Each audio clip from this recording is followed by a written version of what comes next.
Hello बच्चों, आज के इस वीडियो लेक्चर में मैं लेकर आया हूँ कक्षा 10 मैथ का वास्तविक संख्याएं पार्ट 1 जो है आपके चैनल स्टूडेंट स्टडी सेंटर पर अपलोड की कर दी गई है। आज हम पार्ट 2 में एक्सरसाइज 1.1 को क्या करेंगे, हल करेंगे। चलिए वीडियो को ज़्यादा बड़ा करते हुए ना तुरंत शुरू करते हैं। वीडियो छोड़ के कहीं जाइएगा नहीं, क्योंकि वीडियो देखने के बाद आपके मन में जो है 1.1 को लेकर 1% का संदेह नहीं रहेगा। चलिए शुरू करते हैं। पहले शुरू करने से पहले कुछ देख लेते हैं थोड़ा सा। जैसे एक आता है यूक्लिड, ये सब चीजों को जरूरत पड़ेगा। यूक्लिड विभाजन प्रमेय। एक आता है यूक्लिड विभाजन एल्गोरिथम। जैसे अब ये दोनों क्या होते हैं इनको देखते हैं। जैसे हमारे पास दो धन पूर्णांक संख्या है, जैसे 16 और 18। तो अब क्या करते हैं कि इसमें हम ये देखते हैं कि 18 बड़ा है किससे, 16 से। तो अगर हमें भाग विधि से HCF निकालना है तो बड़ी संख्या में छोटी संख्या से क्या करते हैं, भाग करते हैं। तो 16 से 18 में अगर भाग करेंगे तो 16 एकम 16 एक बार। अब यहाँ पे कितना बच जाएगा, शेष 2 बच जाएगा। शेष कितना बच जाएगा, 2 बच जाएगा। तो कहने का मतलब जो है, अब यहाँ पे हम जानते हैं, पहले से ये जानते हैं कि भाज्य बराबर भाजक गुणे भागफल प्लस शेषफल।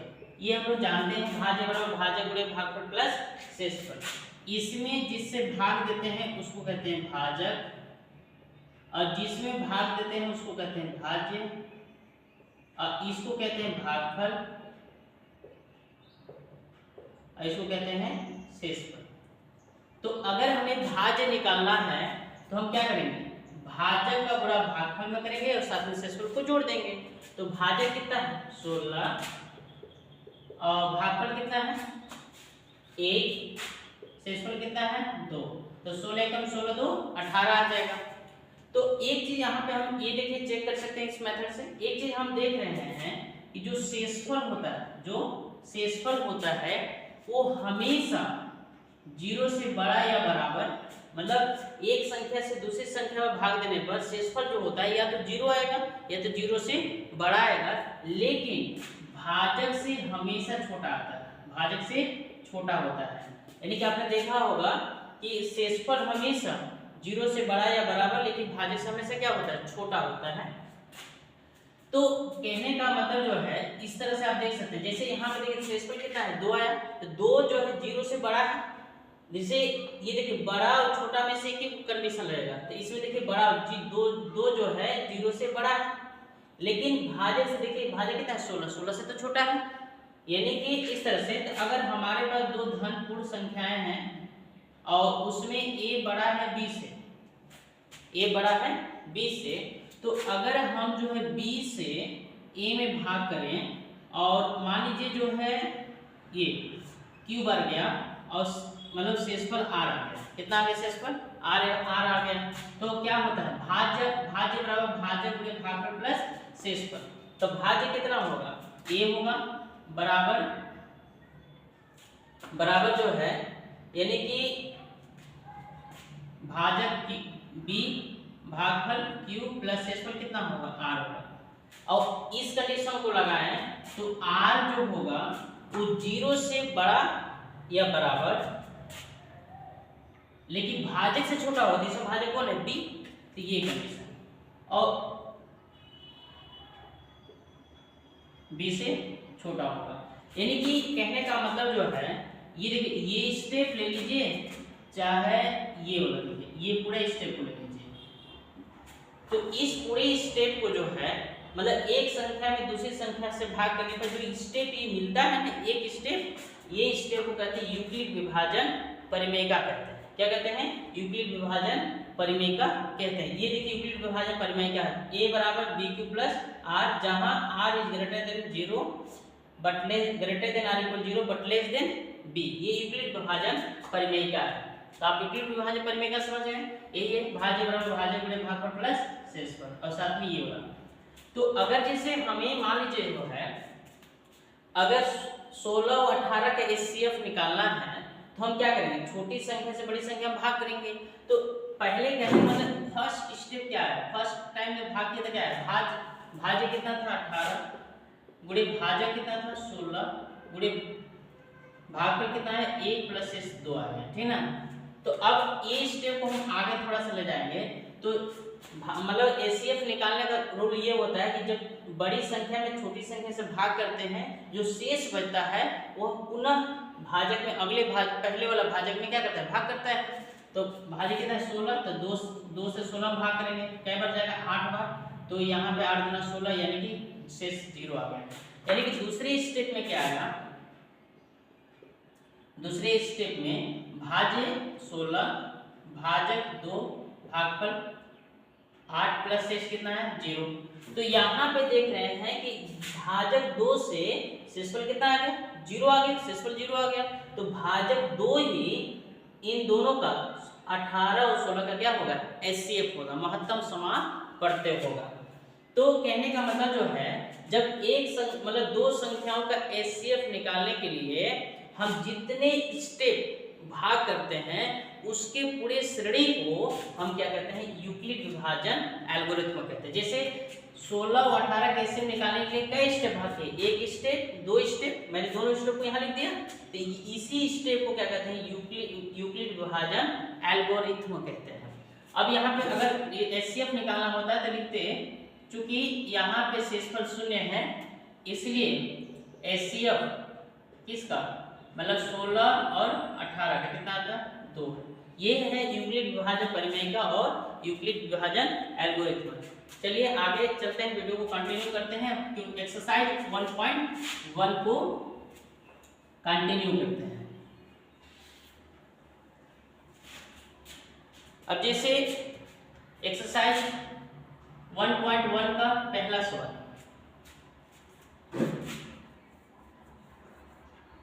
एक्सरसाइज 1.1 का पहला सवाल क्या कर रहा है देखिए ध्यान से। आप अपने सीआरटी बुक में देखिए, निम्नलिखित संख्याओं का एचसीएफ ज्ञात करने के लिए यूक्लिड विभाजन एल्गोरिथम का प्रयोग कीजिए। मतलब हमें संख्याएं दी गई हैं और उन संख्याओं का जो है यूक्लिड विभाजन एल्गोरिथम के सहयोग से एचसीएफ निकालना है। वो संख्याएं कौन कौन है देखिए ध्यान से। पहला का पहला है 135 और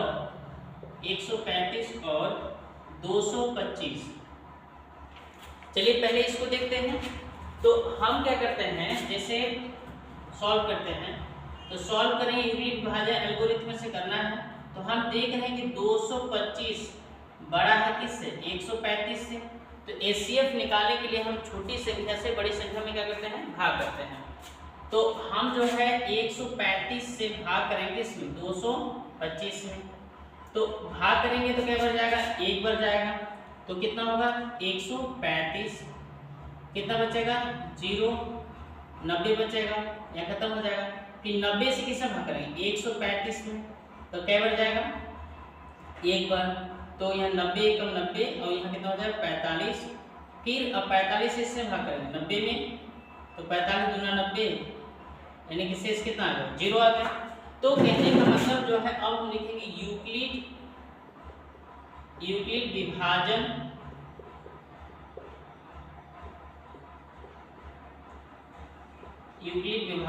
एल्गोरिथम से, यूक्लिड विभाजन एल्गोरिथम। तो फर्स्ट स्टेप क्या है भाज्य कितना था 225 बराबर भाजक कितना था 135 गुणे भागफल कितना था 1 प्लस शेष कितना था 90। ये फर्स्ट स्टेप है। अब जो है दूसरा स्टेप में देखते हैं। दूसरा स्टेप में भाज्य कितना था 135 गुणे भाजक 90 गुणे भागफल 1 प्लस शेष 45। अभी ये प्रक्रिया समाप्त है, जब तक शेषफल 0 नहीं तब प्रक्रिया चलते रहे। एक बार भाग करके मैंने स्टेप डाल रखा है। फिर तीसरा स्टेप आप देख सकते हैं कितना है 90 45 गुणे 2 प्लस 0। यानी कि शेषफल 0 आ गया। तो जिस भाजक से शेषफल 0 आता है वही भाजक जो है उन संख्याओं क्या होता है, एचसीएफ होता है। तो किस शेषफल से 45 से आया, तो इन दोनों का एचसीएफ कितना होगा, 45 से होगा। लेकिन थोड़ा सा दो लाइन यहाँ पे लिखेंगे, क्योंकि यहाँ पर शेषफल 0 प्राप्त होता है, इसलिए एचसीएफ ऑफ किसका 135, 225 बराबर कितना 45। इस तरह से इसका आंसर हो गया। चलिए इसके दूसरे सवाल को देखते हैं। पहला का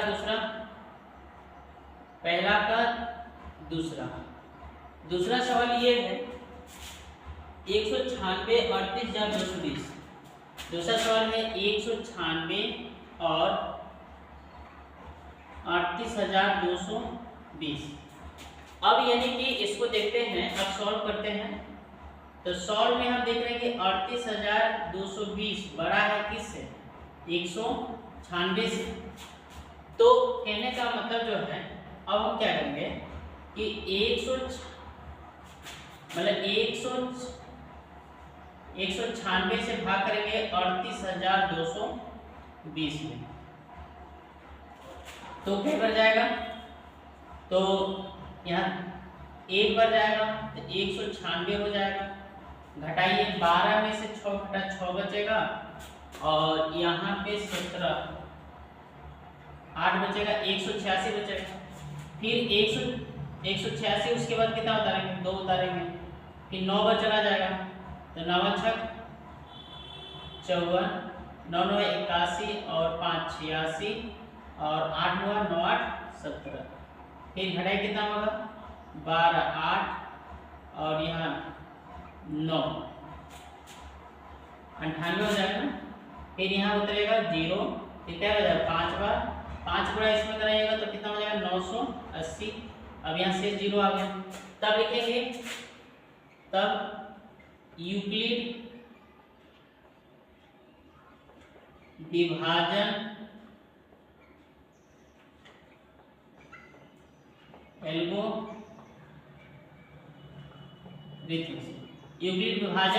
एल्गोरिथम से क्या है, भाज्य कितना है 38,000। फर्स्ट स्टेप देखते हैं, 38,220 बराबर भाजक 196 गुणे 195 प्लस शेष कितना आ गया 0। एक ही स्टेप में समाप्त हो गया। अब किस भाजक से शेषफल 0 आया, 196 से, यानी कि यहाँ पे लिखेंगे, चूंकि यहाँ पर उसी तरह यहाँ पर शेषफल 0 है, इसलिए एचसीएफ ऑफ 38,220 196 बराबर कितना होगा 196। इसका तीसरा सवाल का आंसर जो है आपको अपने से सॉल्व करके इसका राइट आंसर कमेंट बॉक्स में लिखना है। 867 और 255 का एचसीएफ क्या होगा, आप इसका आंसर कमेंट बॉक्स में लिखिए। चलिए आगे देखते हैं, स्क्रीनशॉट ले लीजिए इसका।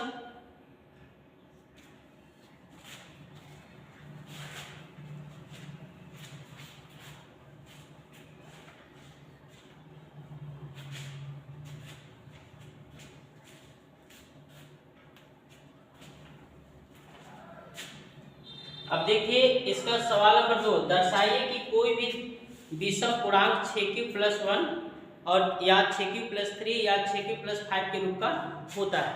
यानी कि प्रश्न कर रहा है कि आप दर्शाइए कि कोई भी धनात्मक विषम पूर्णांक जो है 6q+1 या 6q+3 या 6q+5 के रूप का होता है। तो पहले वो विषम पूर्णांक है कौन नहीं पता है हमें, तो सबसे पहले मान लेंगे, दूसरा सवाल में बता रहा हूं, माना ए एक विषम धन पूर्णांक एक विषम धन पूर्णांक है तथा b एक धन पूर्णांक है। ये सम भी हो सकता है, b विषम भी हो सकता है।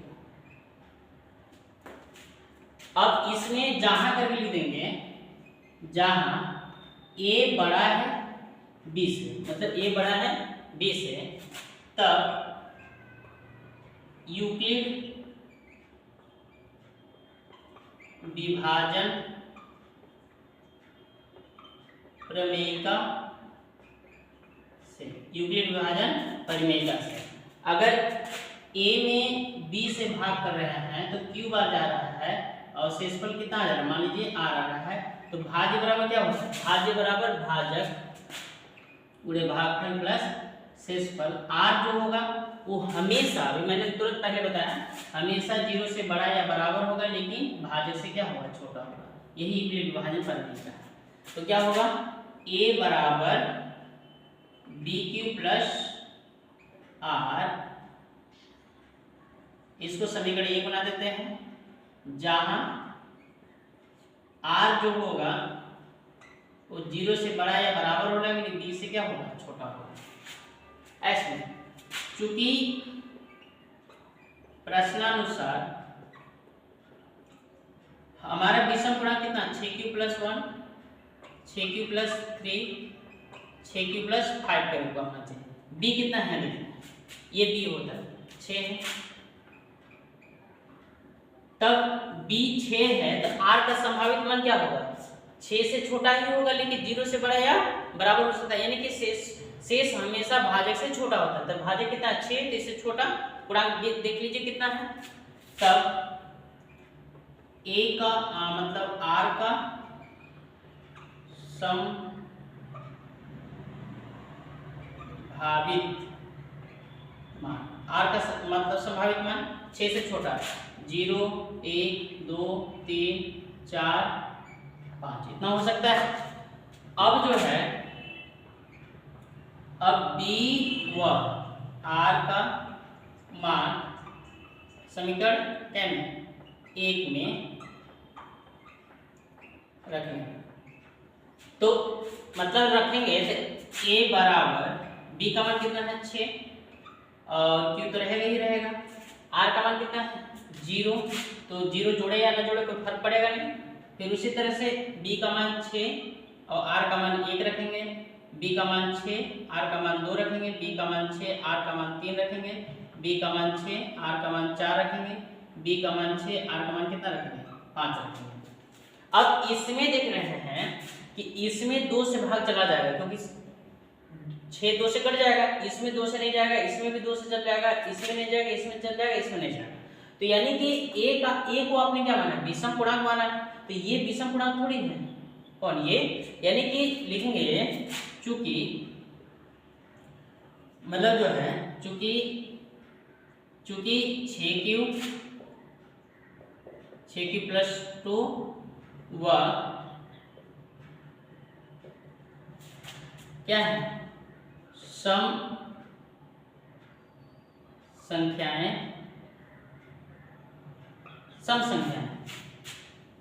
इसलिए a does not equal 6q plus 2, 6q plus 4, मतलब a नहीं हो सकता, क्योंकि ये क्या है, विषम पूर्णांक है।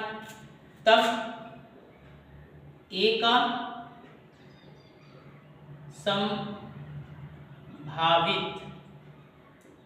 मान कौन कौन होगा, a विषम है ना, कौन होगा, 6q plus 1, 6q plus 3, 6q plus 5, इस तरह से लिख सकते हैं। अतः लिख सकते हैं, अतः कोई भी विषम धन पूर्णांक 6q प्लस 1, 6q प्लस, या लिख सकते हैं 6q प्लस 3 या 6q प्लस 5 के रूप का होता है। इस तरह से इस सवाल को क्या कर सकते हैं, हल कर सकते हैं।